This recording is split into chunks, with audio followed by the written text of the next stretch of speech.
All right, guys, welcome to our Let's Talk About Poop podcast, where in today's video and podcast, we're going to do a deep dive on everything you need to know about NSAIDs, pain medications that you may be taking. In today's video, we'll discuss exactly what are NSAIDs. We'll discuss the common side effects you see from the GI tract when it comes to NSAIDs. We'll discuss the risk factors for developing NSAID issues. And at the very end of the video, I'm going to give you my recommendation on what I recommend as a Mayo Clinic trained GI doctor. If you take NSAIDs, what you should do to hopefully get that taken care of for you. Howdy y'all, I'm Dr. Islam. I'm a board certified gastroenterologist trained at the Mayo Clinic. I have over 10 years of treating patients when it comes to GI issues, all sorts of GI issues that we take care of in our office.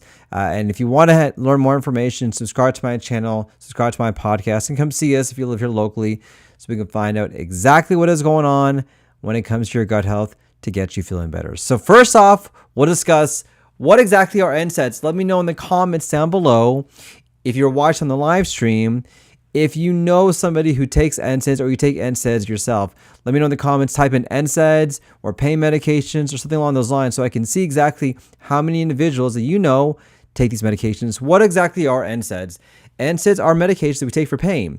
So things like Aleve, naproxen, Advil, Motrin. These are the class of NSAIDs that actually are used for pain control. We use this for a lot of different reasons, not only for pain, but also fevers as well. It also acts as an antipyretic medication. So if you have high fevers, NSAIDs is a very common treatment for that. But a lot of people don't realize some of these side effects that can occur with NSAIDs because they do work when it comes to helping out especially those particular conditions, whether it's arthritis pains, joint pains, but also having fevers as well. And the way it works actually, and we give you like a science lecture here, but NSAIDs work by inhibiting what are called the COX pathway, COX. So NSAIDs in general help to inhibit the COX pathway. And the COX pathway has two main pathways that we use. There's COX-1 and COX-2. COX-1 specifically works on the issues when it comes to the GI tract and things going on. And the other COX typically works when it comes to helping out when it comes to pain relief and problems like that. And so when you take NSAIDs, not only do you get the pain relief, but because they're non-specific, you actually impede some of the problems that occur in the GI tract as well. So you actually lose the protection from that when it comes to the gut. Now, as a consequence of taking these medications, naproxen, Advil, Motrin, medications like that, you actually cause a lot of damage inside your gut because of that. And there are a couple of things that you should be aware of whenever it comes to damage inside your gut. Number one is that you can develop what's called gastritis.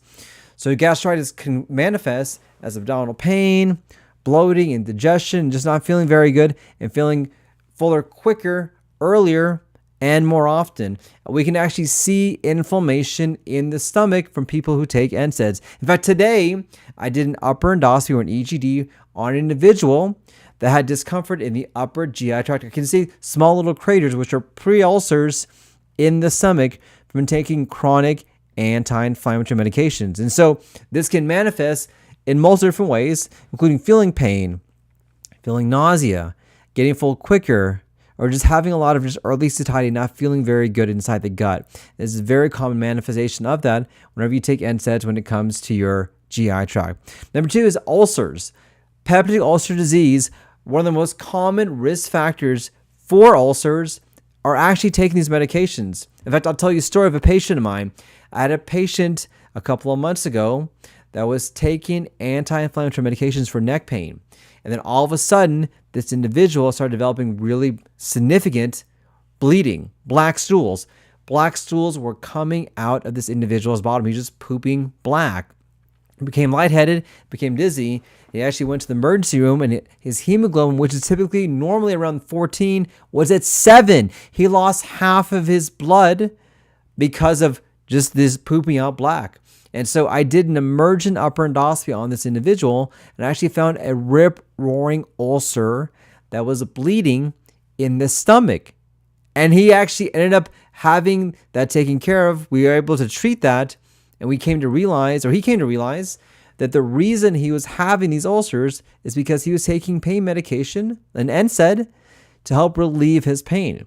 And so a very common manifestation of peptic ulcer disease are NSAIDs. Now, a second common cause also H. pylori. And in fact, the combination of the two can actually act as a synergistic effect in your stomach. And I have a lot of videos on H. pylori. But whenever I see an ulcer in the stomach, one of the first questions I ask is that, do you take any anti-inflammatory medications, Aleve, naproxen, Advil, Motrin, because it's a very common cause of causing severe bleeding. But even minor bleeding can also be a consequence of taking these particular medications. And so if you notice small little amounts of blood and you take NSAIDs, that may be the reason why. Excuse me. Sometimes in individuals, unfortunately, you can have such severe ulcers from your NSAIDs, it can actually cause a tear in the stomach lining, which is very scary to occur. When you have a tear in the stomach lining, this is a surgical emergency. Excuse me. You don't want to have a tear in your stomach. No one does. And one of the more common causes for having that tear is taking anti-inflammatory medications. And we know that this is the case because I've seen cases like that, and this can be devastating. It can be life-threatening. In fact, I've had individuals and patients of mine that actually ended up having a tear in their stomach because they took these particular medications that are there. But the other thing is that people have to realize that NSAIDs just do not affect the upper GI tract. They also affect the small intestine and the colon as well, because NSAIDs can also cause strictures or narrowings in your small intestine. So have you ever felt like you've had nausea and vomiting after you eat? Things can't go through, you've had an obstruction? Well, NSAIDs are a very common cause of obstructions in the small intestine. It's called NSAID enteropathy. And you actually develop a narrowing in your small intestine. When that happens, that makes it a lot more difficult for things to pass through and to make it a lot more harder for things to cause, to actually have things going on inside your gut. And so taking NSAIDs certainly can destroy your small intestine, but also going to affect the colon as well. In fact, one of the more common causes for rectal bleeding or bright blood coming out your bottom is actually NSAID-induced inflammation. And if you've ever been diagnosed with diverticulosis and you take NSAIDs, that can cause your diverticulosis to bleed, to cause diverticular bleeding. But in addition, it can also cause diverticulitis to occur. So out of all the reasons why people have diverticulitis, people try to avoid things like seeds, nuts, popcorn, which I'll tell you, there's not evidence for that. But there is evidence that taking anti-inflammatory medications can make it more likely for you to develop diverticulitis as well. Now, going outside the gut, NSAIDs are also terrible for your kidneys. In fact, NSAIDs are one of the most common causes to get kidney damage.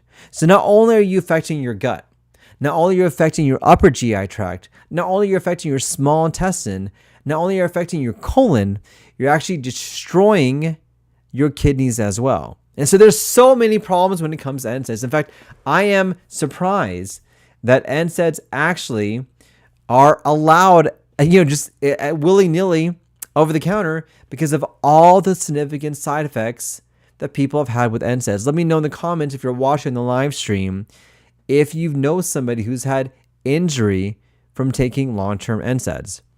And then lastly, gut microbiome. Well, you know that I'm a big fan of the gut microbiome, and I do feel like how the gut microbiome is can affect how your GI tract is as well. And we've seen evidence that NSAIDs can change your gut microbiome for the worse. It can make it more likely to have bad bacteria. It can suppress the good bacteria. It can make things a lot more difficult to help manage your gut microbiome as well. Now, when I have somebody come to see me who is taking an NSAID, what is my approach? Well, first thing I want to do is find out why. Why do you take the NSAID? Do you take it for pain? All right, maybe there's some other options. Are you taking it for other issues? Let's figure out what's going on. But also, I want to look at the risk factors. Are you at risk for developing complications from developing or from taking NSAIDs? And there are a couple of risk factors you should be aware of. Number one is age. We do know for a fact that the older that you are, the higher risk you're going to have when it comes to complications, the ulcers, the gastritis, the bleeding. And we also know that the older that you are, the less strength you have in your GI tract, what makes it more likely for you to develop complications from that. The second risk factor is that do you take blood thinners?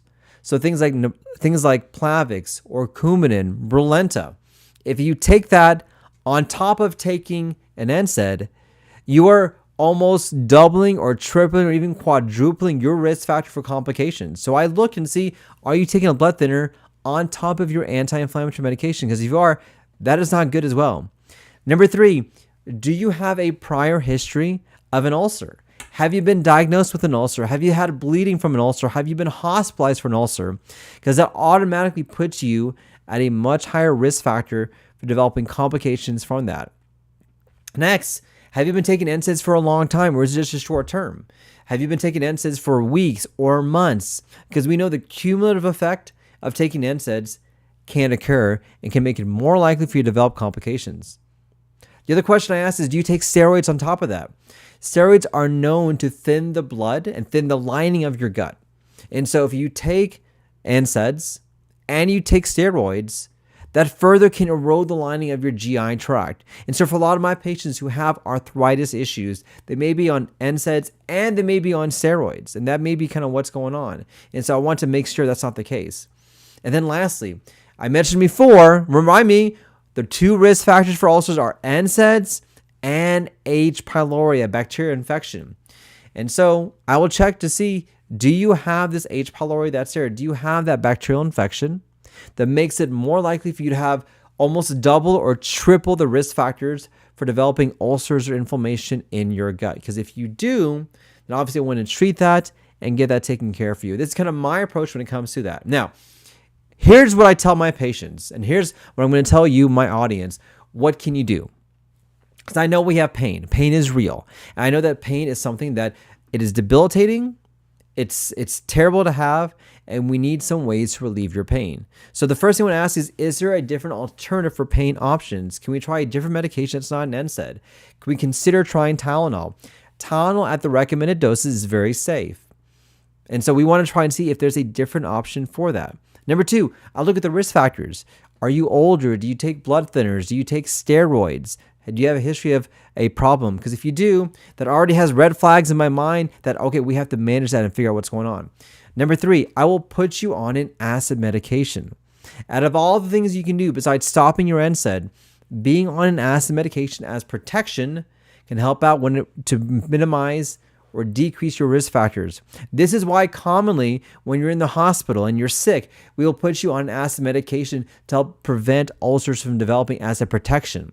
And so if you take long-term NSAIDs or you have other risk factors, I will put you on an acid medication even if you don't feel like you have acid reflux. And I do this to protect you. Now, I stress this to my patients because so often I have patients who are on PPIs or acid medications and they take either a steroid or a blood thinner, but then they get themselves off of the acid medication because they saw something online that tells them they shouldn't be on it, and they end up developing an ulcer. I had so many patients like this. I've had patients who were doing well, taking a blood thinner or taking NSAIDs. We put them on a PPI. They read something online that said they shouldn't be on a PPI. They got off their PPI. They had to be admitted in the hospital because they bled out. And so these are the patients I'll do that. And then lastly, we may want to consider switching to a different medication. We have what are called COX-2 inhibitors. These are particular medications that actually help to suppress the pain pathway, which is the COX-2 pathway, but they don't affect the COX-1 pathway, which is the pathway that's used to cause problems inside the gut. So most NSAIDs block both COX-1 and COX-2. Science nerd here. And by blocking both, not only do you help out with pain relief, you unfortunately cause damage inside your gut because you lose the protective lining. When you have selective COX-2 inhibitors like Celebrex, these actually help to suppress the pain so you can remove the pain, but it does not affect the GI tract. So you can still have the effect from that. And so I try to see if we can maybe switch you to a different medication. And I use the help of my PCPs and my pain specialist colleagues to see exactly if that's an approach that we can do to hopefully get you taken care of. But this is my approach when it comes to having patients on these medications. And I'll tell you, this tends to help out, tends to get people feeling better, but at least gives them an approach to hopefully allow them to help manage their issues for what's going on. So let me know in the comments down below If you found benefit from this, if you know somebody's been on these medications, if you want to consider trying something, or if you want to find out what's going on in your gut, that's what we're here for these live videos. All right. So if you're joining for the first time, I'm Dr. Islam. Every Monday I go on my podcast and my live stream to answer your questions you have as well. If you haven't already, let me know if you're watching this live or in the replay. Also, let me know where you guys are watching this at as well. And we'll go to see if there's any more questions going on inside people inside on the live stream. Perfect. So let's see here.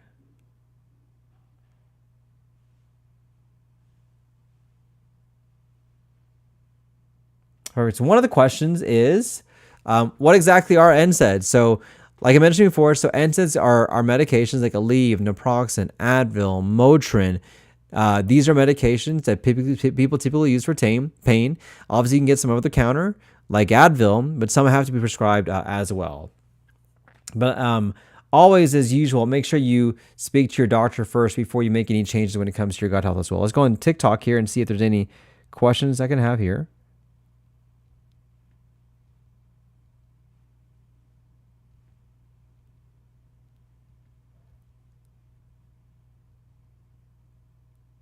All right, perfect here. All right. So one question that's asked here, which is a good question,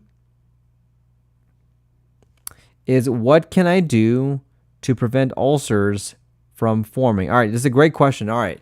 So what can you do to prevent ulcers from forming? The question is, why do you have ulcers to begin with? So what are the main risk factors for ulcers?